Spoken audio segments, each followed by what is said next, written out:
पर क्या आप जानते हैं रक्षाबंधन का पर्व कैसे शुरू हुआ? किस प्रकार एक भाई अपनी बहन को रक्षा का वचन देकर उसके लिए प्रतिबद्ध हो जाता है? आज हम आपके लिए शास्त्रों और ग्रंथों से रक्षाबंधन पर्व की और इसमें शिव महिमा की ऐसी एक कथा लाए हैं जिसे सुनकर आपको रक्षाबंधन पर्व का असली महत्व समझ में आएगा। देवताओं और दानवों के बीच कितने युद्ध किए जाते थे ये तो हम सभी जानते हैं। दानव हमेशा यही कोशिश में होते थे कि कैसे देवताओं के अमृत को हासिल कर सके, उनके स्वर्ग पर कब्जा कर सके, जिनके लिए दानव कई कई वर्षों तक तपस्या में लीन रहते थे, घोर तप किया करते थे और वरदान स्वरूप ब्रह्मा विष्णु और महेश से मनचाहा फल प्राप्त करते थे, जिसके कितने बुरे परिणाम देवताओं को सहन करने पड़े थे। राजा बलि जो राक्षस राज थे, उनका जन्म तो राक्षस कुल में हुआ था, परंतु उनका वर्तन बाकी राक्षसों जैसा नहीं था, क्योंकि महाराज बलि भक्त प्रहलाद के पौत्र थे।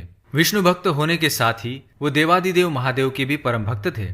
महादेव की भक्ति से उन्होंने कई सारी सिद्धियां हासिल कर ली थी। राजा बलि ने 101 यज्ञ संपूर्ण करने का अनुष्ठान किया था। तब देवताओं को ये चिंता होने लगी कि अगर राजा बलि ने यह अनुष्ठान पूर्ण कर लिया तो उनके हाथ से स्वर्ग और अमृत दोनों ही राक्षसों के पास चले जाएंगे, जिससे दानव पृथ्वी पर आतंक मचा देंगे। इसी द्विधा के हल हेतु सब देवतागण श्री हरि विष्णु के पास उपस्थित होते हैं। श्री हरि विष्णु देवताओं की बात सुनकर राजा बलि के पास एक बटुक ब्राह्मण के रूप में जाते हैं। क्योंकि राजा बलि को महादानी भी कहा जाता है, इसलिए उनके द्वार पर आए किसी भी याचक को वो खाली हाथ जाने नहीं देते थे।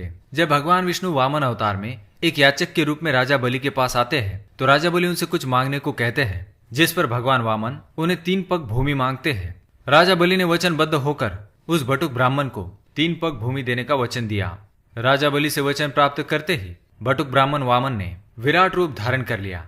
उन्होंने एक पग में स्वर्ग, दूसरे पग में धरती नाप ली। अब वे तीसरा पैर कहाँ नापते? तब राजा बलि ने अपने वचन का पालन करने हेतु तीसरा पैर उन्हें अपने सर पर रखने दिया। राजा बलि की दानशूरता देखकर भगवान विष्णु उन पर प्रसन्न हुए और उन्हें वर मांगने को कहा। तब राजा बलि ने भगवान विष्णु को ऐसा वर मांगा जिसके कारण भगवान विष्णु को वैकुंठ त्याग कर पाताल लोक में पहरा देना पड़ा। उधर श्री हरि विष्णु से वियोग में माता लक्ष्मी को सहन नहीं हो रहा था। माता लक्ष्मी इनके निवारण हेतु भगवान शिव जी के पास आती है। शिव जी माता लक्ष्मी से कहते हैं कि राजा बलि वचनबद्ध पुरुष है। अगर माता लक्ष्मी राजा को किसी बंधन में बांध ले तो वे श्रीहरि को वापस वैकुंठ ला सकती है। शिव जी ने माता लक्ष्मी की सहायता हेतु अपने नाग वासुकी को उनके साथ जाने का आदेश दिया।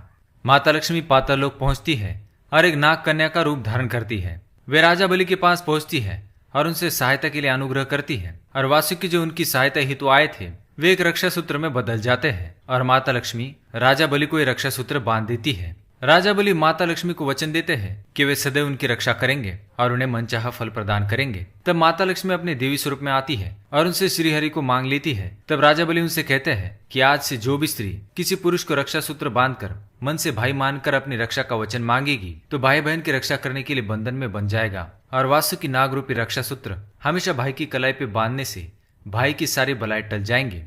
तब से श्रावण माह के पूर्णिमा को हर बहन अपने भाई को नाग रूपी मजबूत रक्षा सूत्र उसकी कलाई पे बांधती है और भाई उस रक्षा के बंधन में बन जाता है। इसलिए इसे रक्षाबंधन का पर्व कहा जाता है।